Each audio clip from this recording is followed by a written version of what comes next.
dragon fruit, pinabayaan lang muna na kumapit sa lupa. Sa tagal ng panahon, ngayon lang yan naasikaso.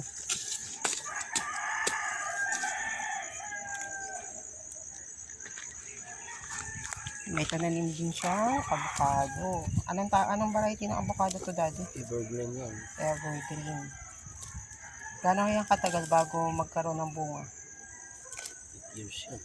8 years? Tagal-tagal pa. Senior citizen na tayo nun, no? Pero mas okay na yun. Para sa next generation. Ito, medyo mas malaki na yung puno ng... Ito, isa sa mga puno ng lansones. Itinanim niya. Yun yung iba. Meron pa dun sa unahan. At saka yung pa sa likuran. Nakalinya dun sa aming aswete. Hanggang dun sa puno ng balimbing.